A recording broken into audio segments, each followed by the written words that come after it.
Hi chaps, MOP here from Beard, Biceps and Batchat. Today I'm going to bring you some gameplay in my IS-3 on Tundra. Now, you guys may be aware that this weekend is another Tank Madness weekend, and we have Germany versus the USSR. Now, I also noticed that my IS-3 was about 1 or 2% away from its second mark. I had a couple of other games before this where I was just being trolled by matchmaking. I was just below advancing to getting a second mark on the tank, so I decided to take very drastic measures, as you can see. First of all, premium is loaded straight away. I'm not messing about with it. I'm also running food just to try and take away as much troll and RNG as I possibly can from WG to get this bloody second mark on my IS-3. So I'm going to be playing fairly aggressively, but I'm just going to try and conserve myself to the end game at the same time. So it's a fairly sort of tricky balance to manage. Now, I'm quite lucky in this game. I am top tier. It's everything from tier 6 to tier 8, so I don't have to be overly cautious. My front pike is pretty much going to bounce most things if I angle it correctly. So we're going to do a little bit of ridgeline play with the KV3 in front of us. Now, generally speaking, an IS-3 should not make that shot. The .4 accuracy, that's quite a long distance. I shouldn't be pinging off the top of his turret. So I've obviously said a little prayer to Stalin there before pressing the trigger. Now, I've noticed we've got my other boys, my chaps, if you will, following up behind me. So I feel pretty confident I can push quite aggressively at this point. Obviously, because I'm going for the second mark on this tank, I need to be doing damage, so I can't just sit back, sit on someone's shoulder and just throw shots in a supporting role. I've got to decide how I'm going to push, who can get shots on me. I'm just doing a quick check on that Saint Emil, make sure he can't. I'm going to look to put a shot into this KV, which just bounces off or just misses him. So we're just going to pull back, reload. The KV-85 just isn't moving. No one's put in shots into me, so I know I'm in a fairly safe position. Now I've got to decide, do I push on this T-44, or do I get involved with these three cheeky chaps on my right hand side?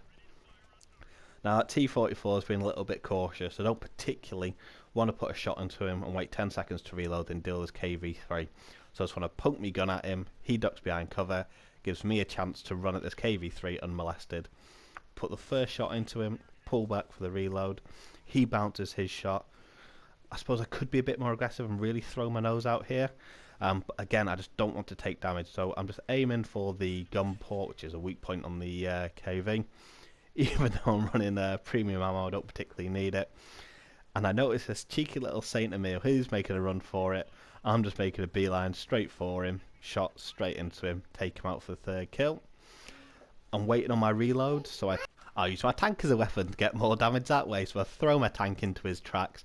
I'm hoping to actually track him so he doesn't run away, just in case someone else gets a shot in, so I get some damage that way. But yeah, just a tip on a long reload: if you're heavier than someone, don't shy away from ramming them for extra damage. I've got the T-44 on my left, an OBJ, I think it's 416 up above, so I just decided to push on. There's no real danger to me here. Well, I was going to put a shot into the T-44 before one of my considerate friends takes him out for us. You'll have to excuse my daughter, chaps. She's as excited as I am watching this replay. So we're going to carry on pushing up this hill. There's a couple of tanks up there. This is a place where I'm most likely to get the most amount of damage, especially as it's a sort of late point of the game. So I'm going to push round, put some shots into this KV-4. He's pretty preoccupied with this T-34-85, or not even noticed he's getting shot by two tanks in the arse. But hopefully he gets preoccupied with this T-34-85. So at this point I sort of realised my positioning. I'm giving him my side. His gun could probably go through my side. So I just realign my tank, put my pike nose towards him. Again, just trying to conserve HP. There's still quite a lot of time left in the match and a few guys left to kill. So I don't want to, in the most polite way possible, gimp myself, especially because they've still got some IS-3s knocking about. And that's going to potentially take a little bit of trading from me to kill them off in the late game. So I want to carry on pushing around this side. It's quite interesting to note they've got three heavies down the 4-5 line. If they capped at this point, they'd probably win the game. It probably could be a good move for him to do that. So it's a case of getting back. I've got to push quite aggressively. Just again, just ram the 4-1-6 if you're on a reload. Just throw your tank at them. Don't worry about it. But I've got to sort of get back to the cap quite quickly, in case they do get it into their head to cap. I don't particularly want to lose the game that way. Also, they're mostly full health, so there's a lot of HP that way that I can sort of hopefully farm. But as always, I'm sure they'll start shooting back at me as well.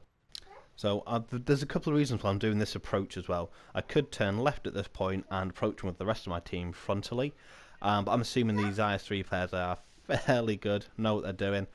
Their front's going to be pointed toward where most enemies are. So I decided to take the longer route. Now the reason I want to do that is hopefully I'm hoping to catch them, 1, unawares, 2, I'm hoping I get shots into their side or back armour. If it's in the back, hopefully cause a fire, get some more damage done that way. But it's just been a little bit more cautious with my play, and hopefully hitting them from an angle they're not expecting to be tackled on. So my first target is the IS-3 at G5. I want to creep up this hill. The gun depression isn't great on the IS-3, so I've got to be a bit cautious. As I thought, I'm quite lucky, managed to get him into the side. Wasn't expecting anyone to pop up from there. But you'll notice this sort of ridge line in front of me, although it's protecting me, when I push forward, it's causing nightmare for my aim time. So you'll see I'm being very cautious with how I'm aiming into the side of that IS-3. Now, the reason for that is there's a lot of spaced armour on the side. You don't want to hit the tracks, you have to aim in between the tracks, at the sort of hole underneath. Again, that ridge line's throwing off my aim, so I reverse a little bit and manage to take him out. We've managed to get 15 penetration, 17 module damage, 7. In fact, I've just checked. I definitely don't. I spend about 2 minutes chasing it around, trying frantically to get another Radley Walters. It just doesn't happen, unfortunately, for me. What we do manage to do is do 4k damage, 7 kills, got 5 points for the ARP, high caliber, top gun, and Devastator, and we get our second mark. So I'm going to be very interested, chaps, to hear who you've picked. Is it USSR or Germany? What tanks you're using to complete the ops and how you're doing. Hopefully you're enjoying the content, chaps. If you are, please like and subscribe